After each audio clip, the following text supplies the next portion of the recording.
When a student steps on the campus of a university, the history of that university becomes their history. We're standing at the intersection of Volker Boulevard, Cherry Street, and Rock Hill Road, the very northern end of the campus. Now, there's a common misconception that the Volker campus was named simply because it's on Volker Boulevard. But the truth of the matter is that both Volker Boulevard and the Volker campus were named for one of the titans of Kansas City philanthropy, one of the most important people in Kansas City's history, William Volker. William Volker immigrated to the United States with his family from Germany when he was 11 years old. His family arrived in Chicago the day after the Great Fire of 1871. He didn't speak any English and learned English in the Chicago school system. And after he graduated from high school, he got a job as a bookkeeper for a small manufacturer of picture frames. He worked for that company for a couple of years, and then the owner passed away, and he decided to purchase the company. And because he did the books, he realized that the majority of their lumber supplies came from northern Missouri. So in 1882, he decided to move the company to Kansas City. In those days, Kansas City was just shaking off its image as a frontier town. The Hannibal Bridge crossed the Missouri in 1869 and made Kansas City the western nexus of the nation's rail lines. And because of its unique position in the middle of the country, industries such as cattle and agriculture and lumber thrived here in Kansas City. Now, his company did not succeed at first, but after a couple of years, he decided to add curtains and window treatments, and his business took off. Quickly, his business grew so big that he became a complete wholesaler of home furnishings. And he became one of Kansas City's wealthiest men. Early on in his career, he decided to set aside $1 million of his fortune to take care of himself and his family, and the rest of his money he would give away to the people of Kansas City. He gave money to the Kansas City government to create a board of public welfare. He bought animals for the zoo. He helped build hospitals and churches and schools.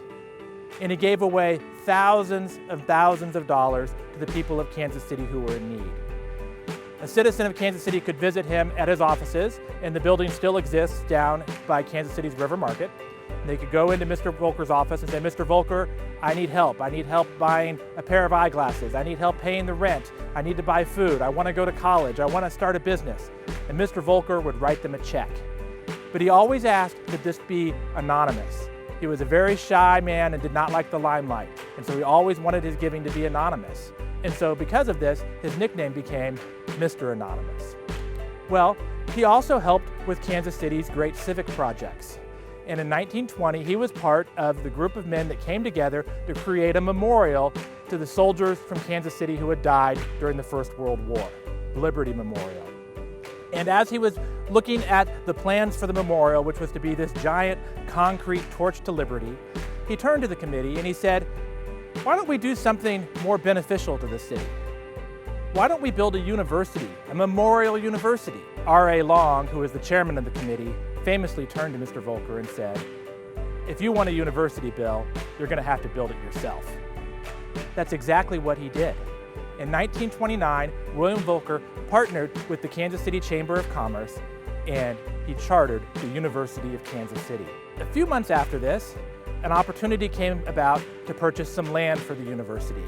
William Rockhill Nelson, owner of the Kansas City Star, had passed away in 1915, and the trustees of his estate were selling off his assets to build an art museum in his honor. And so William Volker knew that there were 40 vacant acres just south of Nelson's home, Oak Hall, which today, of course, that site is where the Nelson Atkins Museum is. And so he went to the trustees of Nelson's estate and he offered them $100,000 to purchase that 40,000 acres. And they said yes. And so he immediately turned those 40 acres over to the trustees of the University of Kansas City. And he said, "But I want this gift to be anonymous. I don't want anybody to know it was me." And the trustees said, "Of course, Mr. Volker. Nobody is going to know."